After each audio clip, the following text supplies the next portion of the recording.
Pauta de análisis. Pauta 100.5.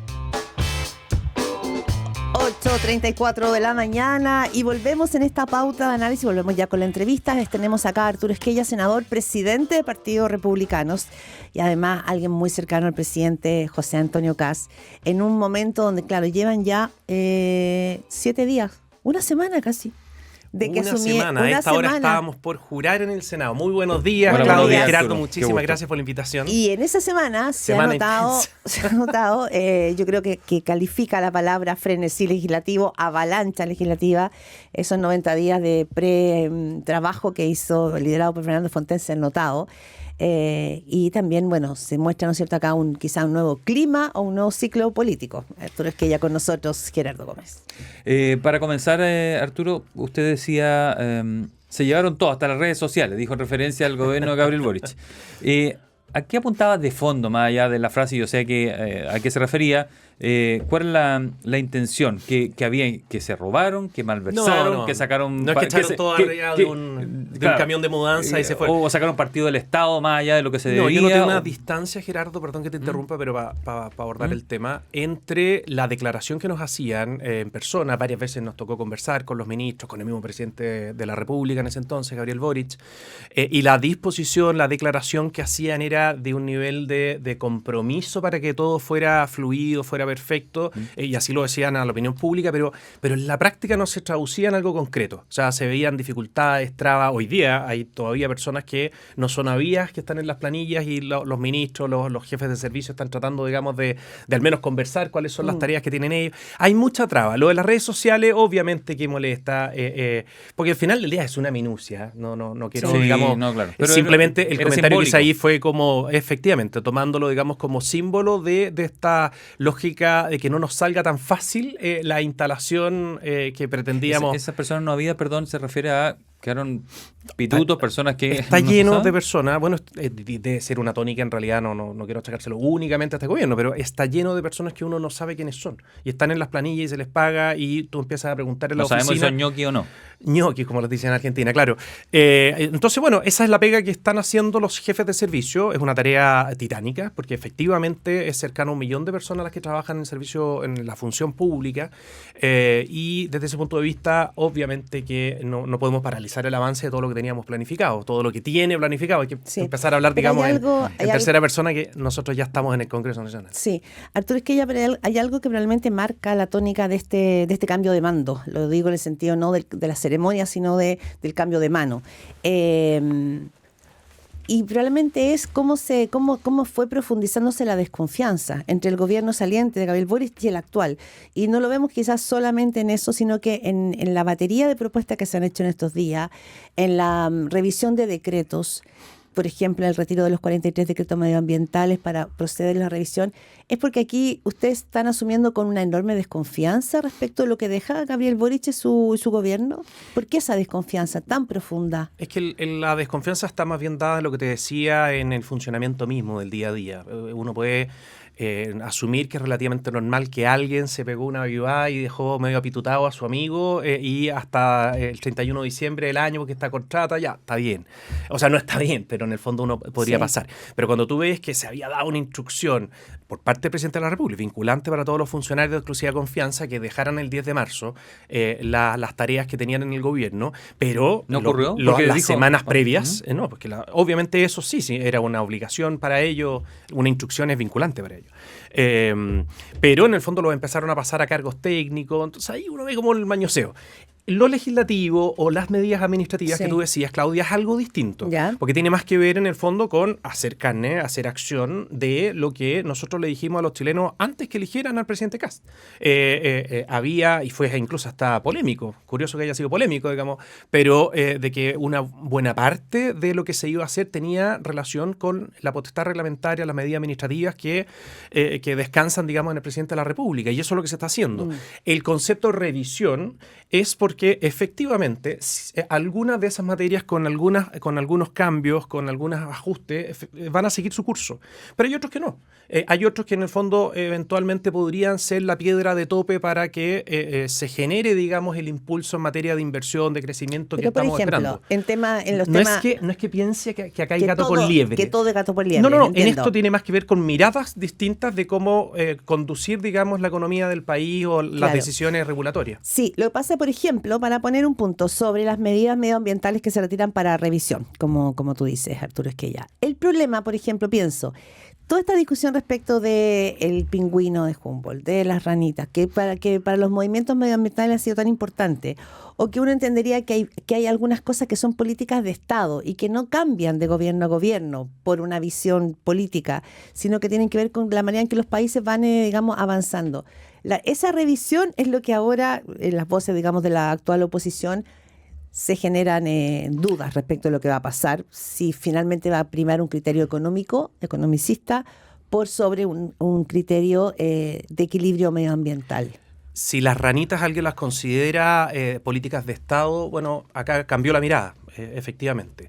No una mirada opuesta, antagónica a tener un especial resguardo por la protección medioambiental, sino que una mirada de equilibrio que nunca pierda de vista cuál es el motivo de la acción política y más aún en la conducción del Estado. Y tiene que ver con las personas. Hoy día hay 1 millón de personas, de familias, que no tienen ingresos porque no tienen sueldo, no tienen trabajo. Y esto con todo el respeto del mundo a las organizaciones que se dedican a los temas medioambientales. No me haga elegir entre que una familia tenga alimento, tenga comida, tenga certeza, deje de lado la angustia que significa vivir meses, incluso años sin trabajo, con tener, digamos, un especial resguardo o hacer una reserva puntual porque en un lugar hay una ranita determinada. No quiero que suene peyorativo, estoy usando el mismo ejemplo, sí, porque conozco muchas personas que se mueven profundamente en función de esto. La ciencia avanza en función del resguardo y protección también de lo que estamos hablando. Pero la acción del Estado, la conducción del mismo, tiene que tener el foco en las personas. Y en ciertos casos, no en todos, son en el fondo bienes jurídicos que se oponen o que uno va a tener que optar.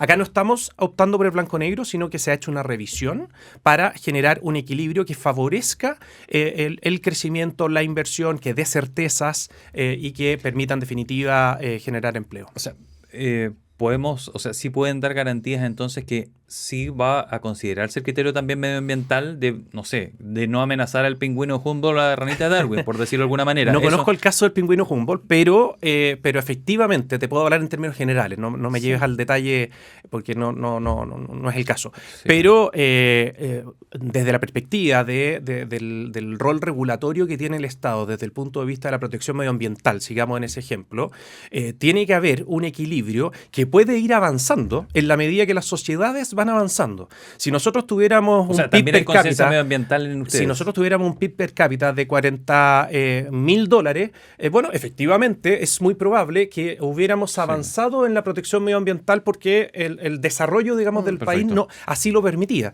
Yo creo que en los últimos 12, 15 años nos pegamos un salto un poco desequilibrado en cuanto, digamos, a nivelar los estándares de Chile con los de países que tienen un nivel de desarrollo infinitamente superior.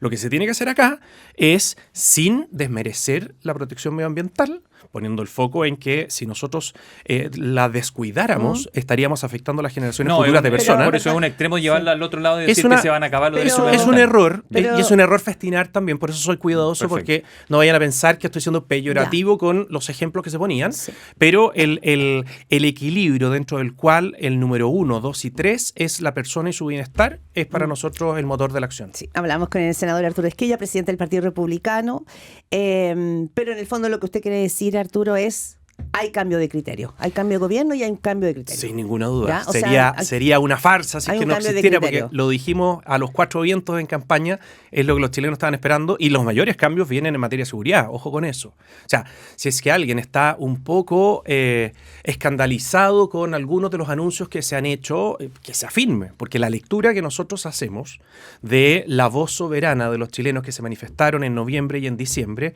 es que quieren un cambio sustantivo en la manera de enfrentar el narcotráfico, el crimen organizado y la delincuencia. ¿Y qué viene en seguridad que usted dice afírmense? Van a venir los cambios legislativos que ustedes vieron por estos días, responden, digamos, a urgencias, a discusiones inmediatas de proyectos de ley. Y cosas que algunas que venían, ¿no? Que sí, que algunos también se escandalizan incluso con eso. O sea, reponer un tipo penal que existía hace no más de 15 años para enfrentar el ingreso ilegal a nuestro territorio nacional es algo que a mi juicio debiera ocurrir. Pero eso no se condice solo, no es una medida, digamos, que tenga efectos buscados únicamente con eso, sino que yo creo que las mayores dificultades con quienes se opongan al rol más firme que pretendemos tenga el Estado en materia de seguridad van a tener que ver con materias penitenciarias. Van a tener que ver precisamente con la interrupción del régimen de visitas que tiene un perfil de condenado específicamente. Es la manera de terminar con este manejo que se hace desde las unidades penitenciarias hacia afuera por parte de los condenados. Es decir, ellos siguen manejando, digamos, el crimen y eso en gran medida lo que hemos aprendido en todo el estudio internacional es que se vincula a el flujo de personas que entran y salen de los recintos. Por más protesta humanitaria que exista al respecto, eso va a ir igual. Es que no, o sea, desde el punto de vista de fondo y de verdad, yo entusiasmo a quien quiera rebatirlo de una manera profunda, con argumentos, con los tratados internacionales en la mano. No hay un atentado, una afectación a los derechos fundamentales de esos condenados, porque el bien jurídico buscado en ese régimen especial sin visita es la seguridad de la población. Pero ¿cómo se hace? ¿Por qué? Estoy pensando en Bukele, modelo que ha sido O Italia. O Italia. Y el de Italia lo ha planteado mucho el fiscal nacional también. ¿Cómo se hace? Porque no tenemos construcción de cárceles nuevas. Rápidamente, estas cosas tienen que tener. Hemos visto que ustedes llegaron con una urgencia a poder mostrar señales. No se va a alcanzar a hacer una cárcel nueva. ¿Qué se hace? Porque hay cárceles de alta seguridad que se está haciendo, ¿no? Que gente del Tren de Aragua tienen restricción de visita. ¿Cómo sería el modelo? ¿Habría cambio en cárceles? ¿Se pondrían a los más peligrosos en cárceles fuera de Santiago? ¿Cómo sería? Yo no daría por sentado que no alcancemos a construir una cárcel que genere, digamos, unas 10.000 plazas, digamos, para nuevos internos. Por de pronto es una necesidad, aunque no estuviéramos en la lucha contra el crimen organizado. Sí. Si hoy día tenemos, en el fondo, un sistema penitenciario que con mucho esfuerzo debiera dar para 46.000 personas en régimen cerrado y tenemos 60 y tantos mil. Sí. Exacto. Y con un sistema penitenciario, una población penal de 120.000. ¿Una cárcel dónde está empezando? No, nosotros hay una medida intermedia que es precisamente evacuar o generar las condiciones en uno de los penales para reunir en esa misma a las personas que tienen un perfil criminógeno específico, que requieren un mayor resguardo, que requieren, digamos, anillos de contención distintos. En fin, tú podrías hacer simplemente traslados y lo logras. Obviamente que eso va en paralelo, digamos, a ir avanzando para resolver el problema de fondo. Debiéramos llegar en mediano plazo, estoy hablando de los próximos 10, 15 años, a tener plazas, digamos, en nuestras unidades penitenciarias para 100.000 personas. Creo que es algo no descabellado pensar. No significa que las tengamos utilizadas todas, pero para que no ocurra, también desde el punto de vista, digamos, del atropello a la dignidad de estas personas que tienen que dormir unos arriba de otros, está, digamos, el esfuerzo que el Estado tiene que hacer y gastar plata si es que es necesario para generar las condiciones dignas al interior de las cárceles. Y por de pronto sacarlos, digamos, de circulación de las calles. 10 segundos.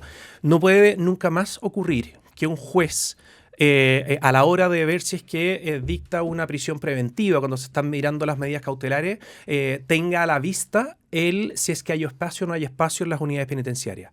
Que hoy día es una realidad. Lo tienen a la vista, empiezan a llamar, oye, te cabe una persona más. Eso no puede ser. Es inaceptable para un Estado que supuestamente tiene, digamos, las cosas en orden. Migración, un par de preguntas. La primera, los centros de tránsito o detención transitoria de migrantes irregulares que ingresan al país.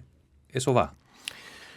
Hasta donde yo Porque está en el plan he seguido, digamos, el plan fronterizo, por supuesto. ¿Por qué? Porque tú lo que tienes que evitar con las personas que igual, pese a todas las cosas adicionales que se han hecho, que se van a hacer, que se han anunciado, que ya son muy relevantes, igual va a haber un flujo.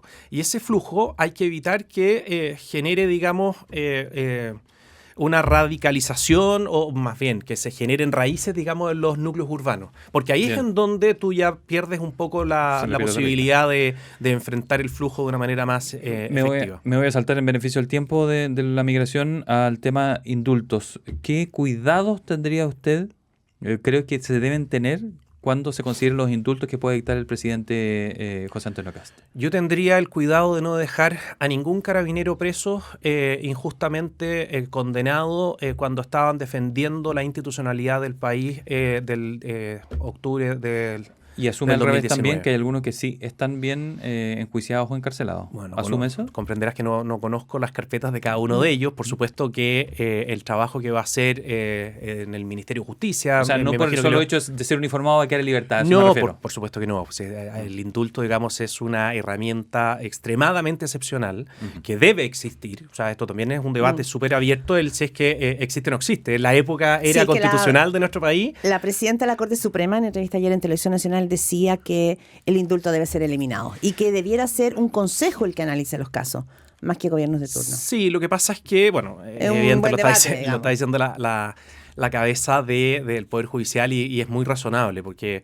creo yo que si es que a esa declaración le bajamos un peldaño en el sentido de decir, mire, es excepcionalísimo y tiene que justificarse en la medida de ciertas argumentaciones. Yo lo que veo acá, y solo para quienes nos escuchan abran un poco la mirada, el indulto particular, no estamos hablando del general que le corresponde al Congreso Nacional, el particular se puede justificar, por ejemplo, en razones humanitarias, que es lo más común en el mundo, por ejemplo, en casos, digamos, de especial rigidez de la norma.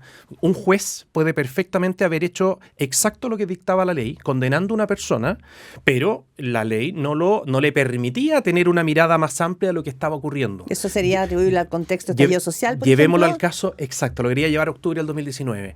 El juez, en el fondo, que ve que un balín de goma fue el que generó, digamos, un efecto de lesión muy grave y severa en una persona y podría configurar todo, tener las pruebas exactas, o sea, estuvo impecable el juez. Ese juez no tiene cómo incorporar dentro de la aplicación de la condena el hecho de que ese carabinero, junto a otros tantos más, estaban por de pronto defendiendo sus vidas, quien podría ponerlo en duda, y estaban defendiendo la institucionalidad. O sea, acá lo que había detrás era una arremetida para desestabilizar el país y con eso, al final del día, nos estaban salvando, digamos, a todos los chilenos. Pero lo cual no da carta blanca, es decir, hay uso, se regula la fuerza, hay protocolos, ¿no es cierto? Sí, por supuesto. Y eso es lo que finalmente los tribunales de justicia evaluaron. Por lo mismo, Claudia, y esto nos lleva a un debate más profundo que también se van a escandalizar algunos, es que en estos casos, en esas circunstancias, lo que corresponde es que el conocimiento de esas investigaciones y de esos procedimientos sea por parte de quienes tienen conocimiento específico, es decir, tribunales militares, justicia militar, código de justicia militar. ¿Y van a empujar eso? Por supuesto, si ya está en el proyecto de ley que fijaba las reglas para el uso de la fuerza, una indicación que se aprobó incluso en la legislatura pasada, y yo creo, si tú me apuras, yo creo que es lo que hay que rescatar de ese proyecto y aprobarlo ya. Ahora, no significa que en cualquier tipo de circunstancia un carabinero se levanta, digamos, con ganas de creerse Robin Hood o no tengo idea qué, y se le va a aplicar. Terminator. Por supuesto que no, pues estamos hablando de cuando se dictó un estado de excepción constitucional, que puede ser, hoy día, lo que estoy diciendo existe para el estado sitio cuando se fija la causal por guerra interna, pero creo que perfectamente es posible cuando estamos en estado de emergencia o incluso de catástrofe. Pero en la negociación ramal, eso difícilmente en este gobierno va a ver la luz, ¿no? No, si queremos que haya más empleo, no menos. Bueno, quedan varios temas pendientes para una próxima vez, Arturo Esquella, pero solo una cosa respecto al indulto. Si se criticó tanto a Gabriel Boric por los indultos en el caso, ¿no es cierto?, de personas en el estallido social, y el presidente Kast había dicho que no estaba pensando en indultos, ¿por qué se retoma esa hebra? ¿Qué es lo que cambia? yo recuerdo específicamente, hasta hay un video en donde el hoy día presidente Kast habla, digamos, de la injusticia debido a no tener la vista el contexto de lo que estaba viviendo un carabinero en la cárcel de Ayúdame Molina, creo. Y ahí dijo claramente que se iba a revisar la aplicación de un indulto particular para estas personas. Lo mezclan en el fondo con otro tipo de indulto, entonces por eso la confusión. Pero no, y la comparación es con todo respeto, pero el presidente Boric indultó delincuentes, incluso hasta personas con condenas terroristas o con antecedentes, digamos, de participación en actos terroristas. Acá a lo que se apunta es a sacar de la cárcel a las personas que estaban defendiendo la patria. Arturo Esquella, 8:53. el senador de Republicanos, presidente de ese partido también, muy amable. Muchas gracias por haber venido a Gracias a los estudios ustedes, de que Pauta. tengan muy buen Un placer. día. Muchísimas gracias. Y